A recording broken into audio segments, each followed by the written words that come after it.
Hello, everyone, and welcome to the Brownstone. I'm your host, Dr. Michele, and you're listening to Numbers Don't Lie, where you learn to get out your feelings so you can make the best decisions for yourself, your family, and your business. Guys, I have such a treat for you. Such a treat. When I got connected to this person, I just had to share her with you. I mean, amazing, brilliant. Let me just tell you what the title of today's episode is so you know what you are in store for. Today's episode is entitled Uncovering the Secrets to TEDx Success, an interview with a top coach. Because that's what I have with me is a top coach. And she's going to share some information and share some insight with you guys about getting to that TEDx stage and sharing your brilliance with the world. Brownstone community, welcome my very special guest, Emem Washington. Hey, thank you for having me. I'm honored to be here, Dr. Michele.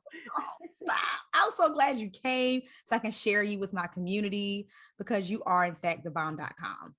Well, thank you. It takes one to know one. How about that? Good company, y'all. She got good taste, okay? So, Emem, go ahead and tell the people about yourself. Okay. Yeah, this is always an interesting question. Just a little bit about myself. I am in a former life. I was a lawyer. I am a lawyer. I didn't give up that, I didn't give that up, except that I don't work in that space anymore. Been a lawyer for 20 plus years.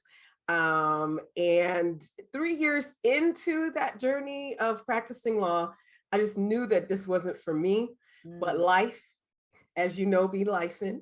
Life was lifing. And because of the way my life was at that time, I decided to stay. So I stayed another 15 years. And then in 2020, in the middle of the pandemic, when folks were trying to hold on to their jobs, I finally let it go and walked away from that profession. But I like to say that I get to use my voice in a different way. No longer in the legal space, but still advocating for people and helping others to find and use their voices and be able to share their messages on the stages and platforms that matter to them. So in a nutshell, that's what I do, whether that's as a TEDx coach, as a leadership consultant, as a success strategist, whatever hat I'm wearing, I'm using my voice in that way. I love that. Y'all, she took a major leap of faith. Can we not just pass by that? Not only did she say she left her job, she left it in the pandemic when most people were very fearful. So kudos to you for your leap of faith. And you seem to be doing all right. Amen. I'm grateful. All right. So based on your experience, tell us some of the biggest mistakes that the STEM people like me, and for those that are listening, the STEM is science, technology, engineering, and math. I have a STEM background, and I know we are brilliant. We have a lot of expertise, but sometimes I know we get in our own way and we get in our own heads, or maybe sometimes we don't think people want to hear what we have to say. Yeah. Tell us some, once they make the decision to okay, maybe I can do this. What are some mistakes that we typically will do before you have to fix it? Yeah, that's a great question. And fun fact, my undergraduate degree is in biology. My minor was in chemistry. So I have that STEM background. So I know this question is important. A few things that come up with STEM folks, my people, is overwhelming the audience when we're speaking, overwhelming the audience with too many technical details. You, as the STEM professional, you have a ton of deep knowledge in your field. And so you know all the jargon, whereas sometimes the audience, not everyone in the audience, depending on the audience, knows that. And not everyone in the audience is an expert like you are. So be mindful of the jargon, the industry technical terms, and words and phrases that might confuse the audience or alienate the audience. So the technical details, that's number one. These are not in any order, by the way. Oh, no, go ahead, girl. This is good, because I'm feel a little bit guilty sometimes, because you think other people, you think what's in your head, other people already know. Right. And you forget, it's just no, you know this. You know it, yes. And the people that work with you know it, but not everyone does, right? And another thing is lack of storytelling, not incorporating story in your presentations, right? So again, the STEM presentations can sometimes focus heavily on data. All right, Dr. Michele, facts and figures, and neglect storytelling, neglect the power of storytelling. So being mindful of that and incorporating personal anecdotes, real life examples, or other types of narratives into your presentation. This can help make the presentation more relatable, more engaging, more memorable, and just have the audience connect with you and with your message. So that's two. I have two more. No, go ahead. This is good. Because I did want to say one thing real quick about like the jargon, because I think I was at a conference and somebody kept saying something. I was just like, I don't know what that means. Like the acronyms. Yeah. I'm like, and I used to be a teacher and we were notorious for that. Right. Like we go from meeting to meeting. I'm like, well, we don't use it at our school. Like, what are you talking about? Instantly, like when people start doing that, I'm like, oh, you must not be talking to me. And now everybody got phones, proceeds to pull out phone and ignore you because you clearly not talking to me. That's it. Right.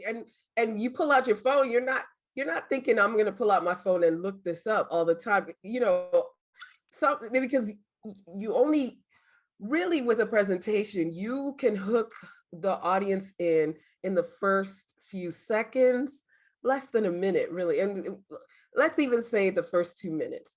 But if you start using all this jargon and all these terms that people don't know, and you're not mindful, it means you're not considering your audience. If they pull out their phone, they're not necessarily going to be looking for what does this mean, and if they are looking for what does this mean, they've tuned you out anyway with what you're currently saying. So be mindful of that. Yeah. That's good. That's good. Right. By the time you pull that phone out, now you look, check your notifications. Yes. You forgot that you was at a presentation. Absolutely. And I'm guilty of being that. I'm guilty of being on both sides. I remember when I first started speaking, and it was in the legal space, but I was working in the legal space, but I was speaking to an audience that was not lawyers. They were not lawyers. And I just was they tuned me out. And all the things that I'm saying here, I'm guilty of doing almost all of them, if not all. And on the flip side, I've been in the audience where I've checked out because I wasn't following. You didn't consider me when you were using those words and those phrases. So yeah. So that is fantastic. Okay. Go ahead and tell us the rest, because I know the rest. They're like, okay, what else, girl? All right. So how about visuals, right? So data is crucial in the STEM field, right? It's absolutely crucial.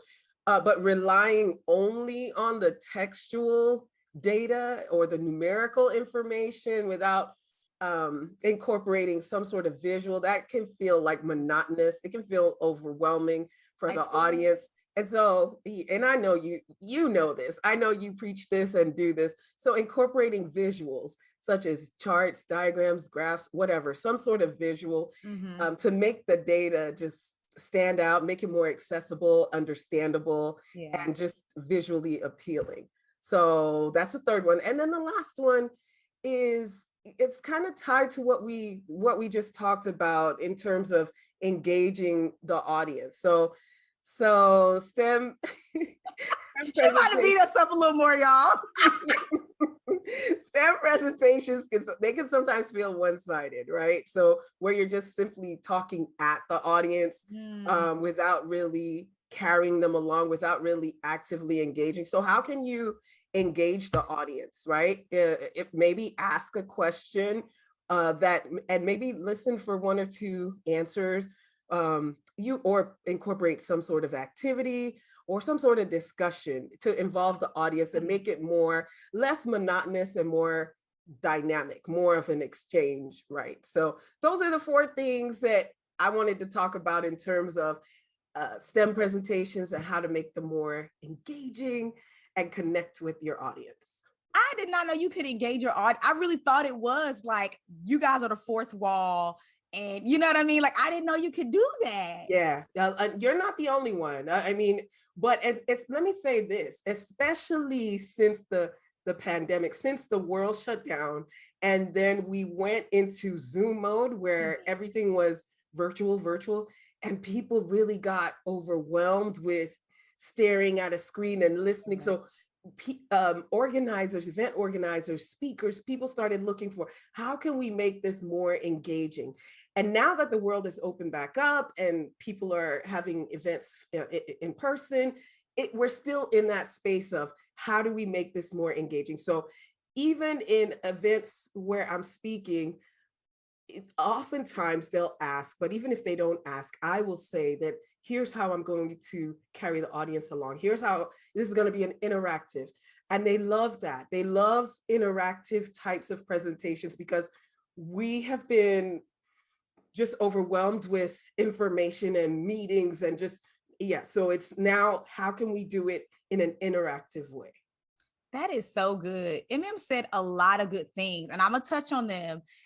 And she mentioned something about some mistakes she made. So we definitely got to circle back to hear a story about that.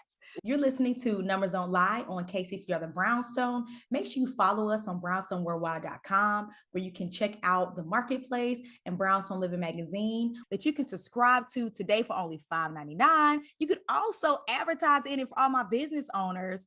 It's a steal going on right now. So make sure you head over to brownstoneworldwide.com to learn more about your advertising opportunities. And I'm your host, Dr. Michele.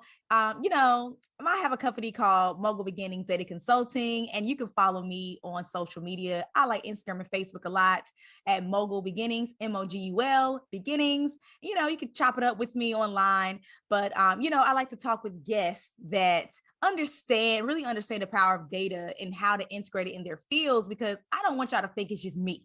Okay. It's not just me. There's so much use to implementing data in your business and into your nonprofit and even into your speaking event. Now, right on back to that speaking event, Emem. Okay. One thing I wanted to come back to was about, I think it left me. I'll circle back if I remember. Well, no, as I was listening, it sounded like you were just giving really great tips for anyone that wants to engage an audience, because I heard a lot of similarities of what you were saying compared to someone that's talking about, literally, I just heard about it at a conference this week about doing engaging videos.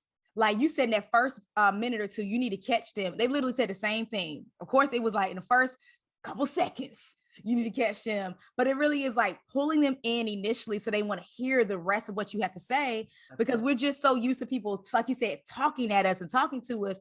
We're literally selectively engaging on what we really want to hear, what we don't. Because it's like, if it sounds like something I heard before, okay, I'm guilty of doing that. If you say, okay, this me. If you say this, I've disconnected because I've heard it before, or you're boring, or you just lost me. So great tips, girl. I love it. Well, good. I'm glad.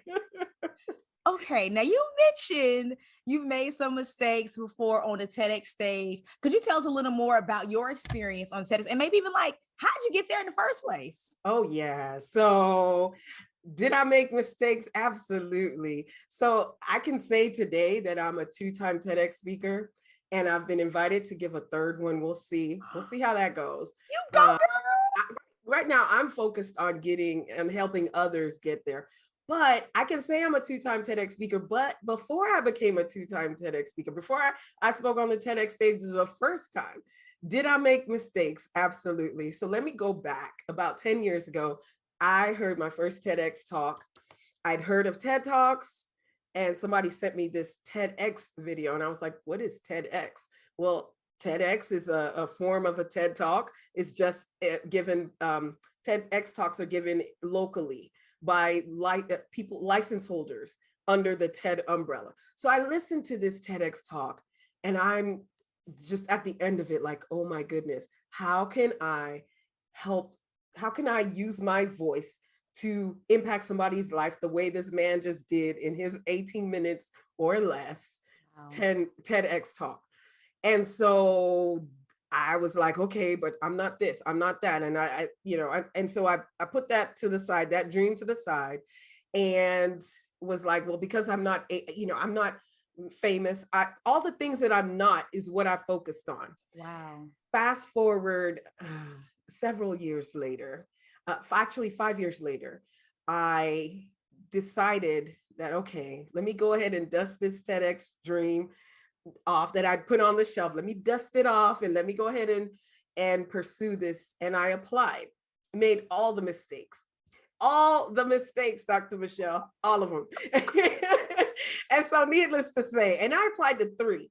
One of the mistakes, and I can share some of the mistakes. One of the mistakes I made was applying last minute. Like, they give you a deadline and I'm like quarter to the deadline on the same day, and by this time they've already seen other applications by other people.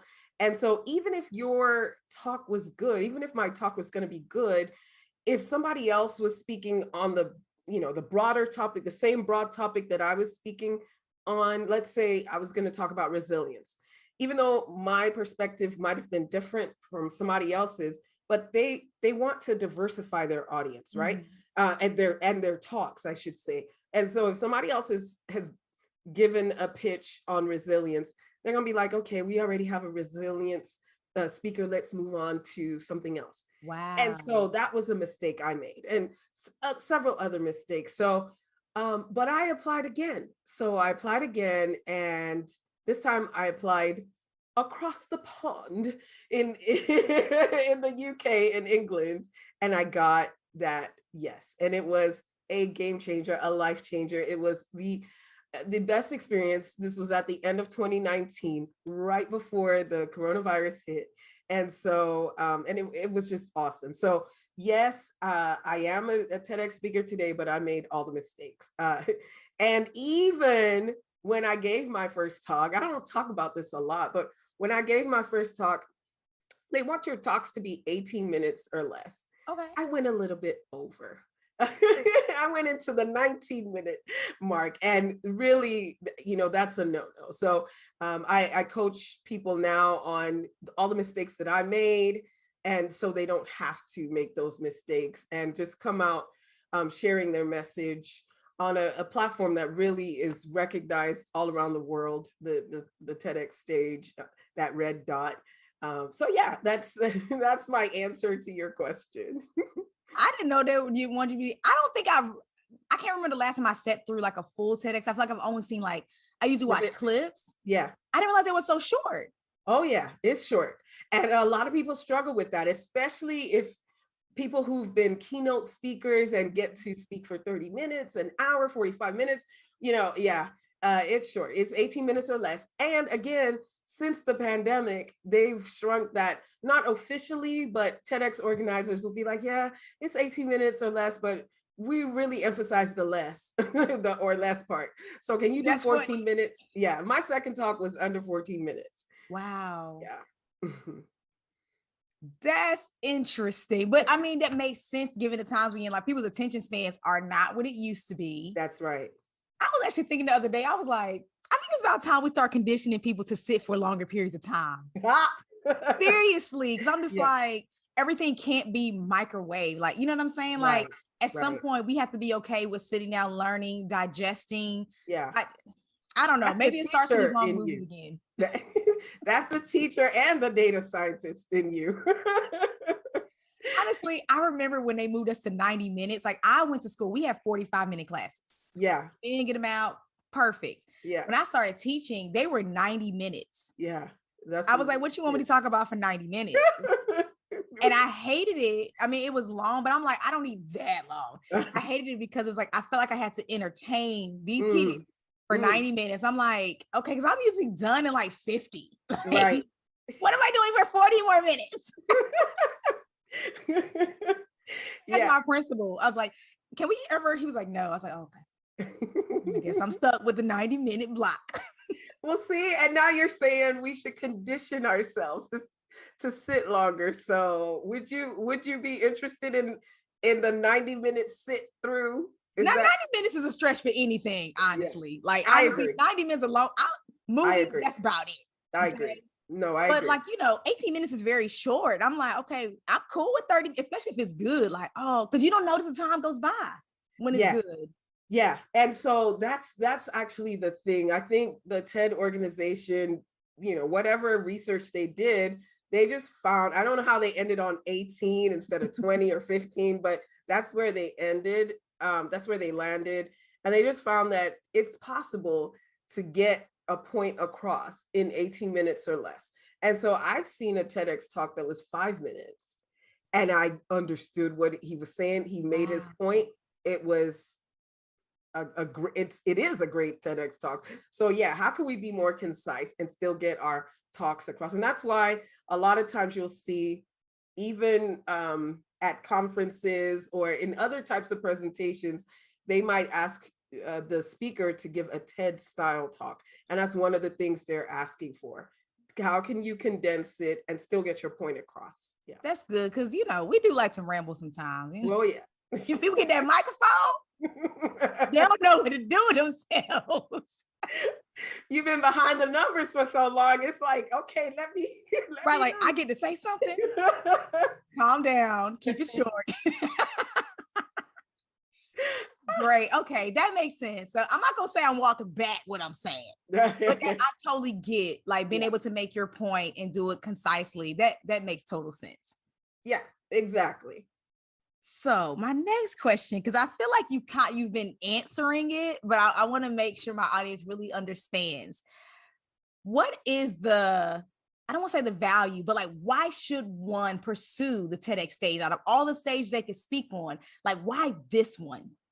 Oh yeah, that's a great question. So TEDx, so I presume, I assume that your audience is an audience of people that have messages to share with the world, right? And there really is no other platform.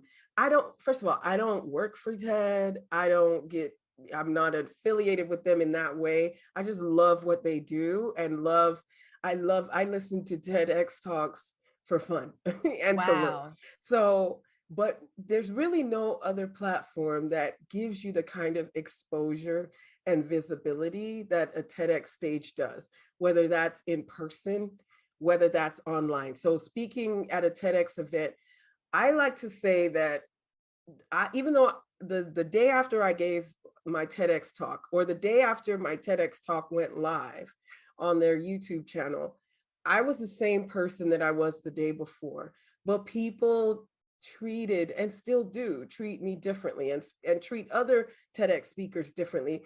And it's not because I'm some special snowflake.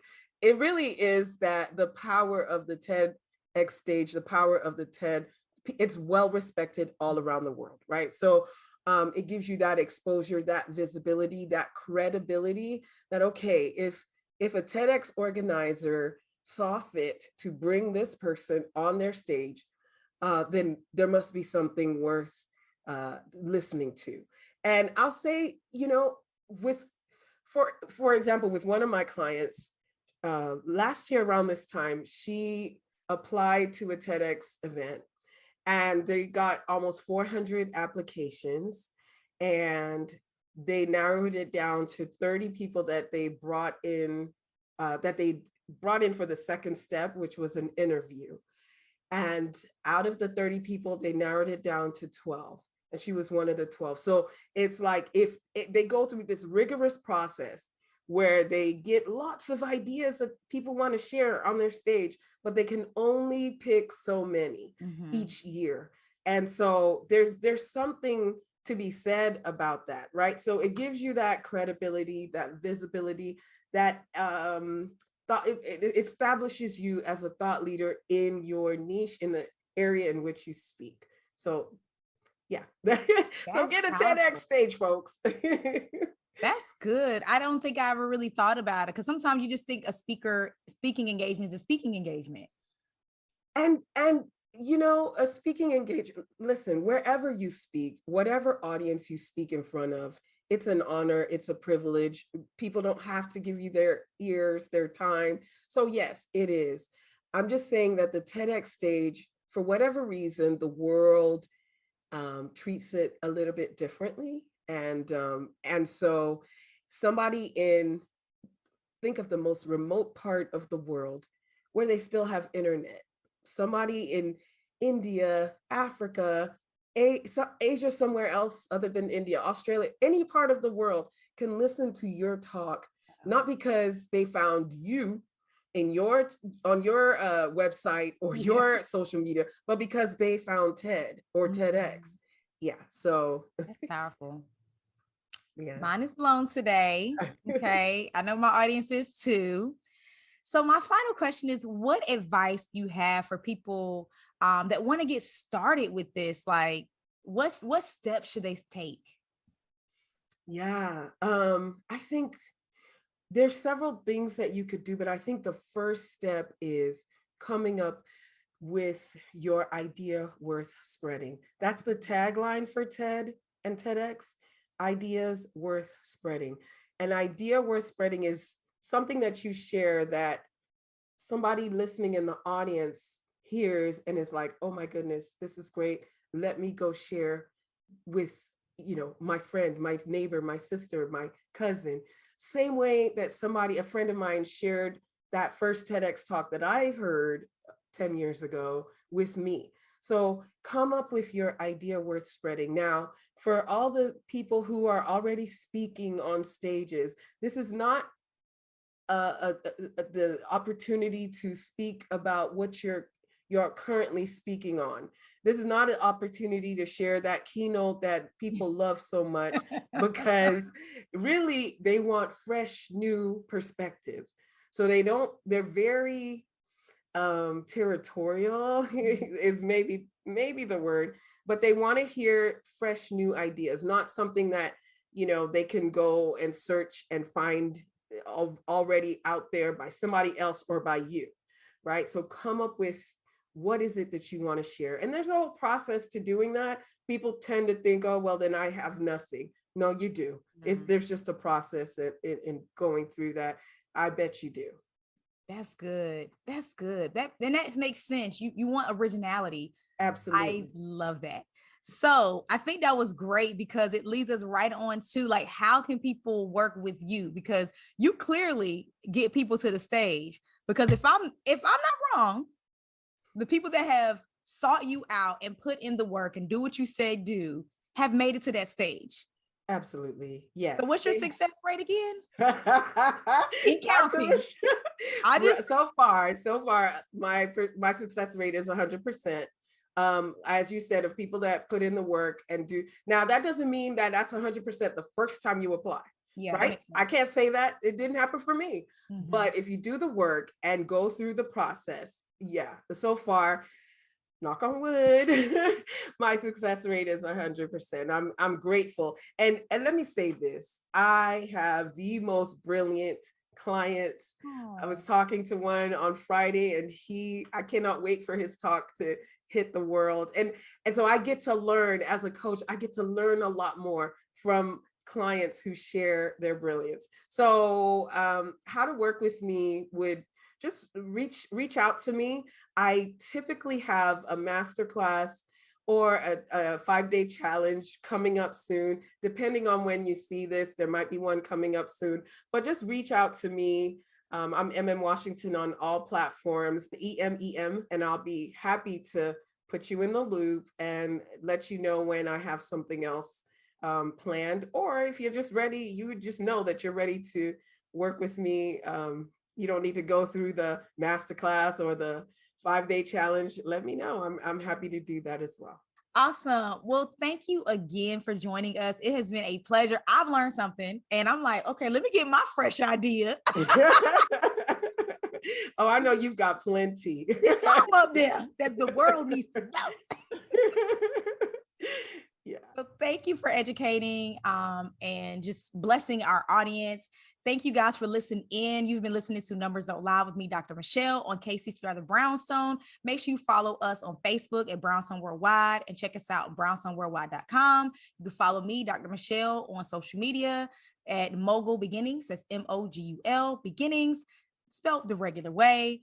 And until next time, guys, have a fantastic rest of your week. And we will see you guys. Well, you're going to hear from us soon. See you guys. Mogul Beginnings Data Consulting helps nonprofits and small businesses strategize, optimize, and scale by unleashing the power of their data. So if you're ready for your data to be unleashed to help your business tell beautiful stories, connect today by logging on to mogulbeginnings.com. That's mogulbeginnings.com.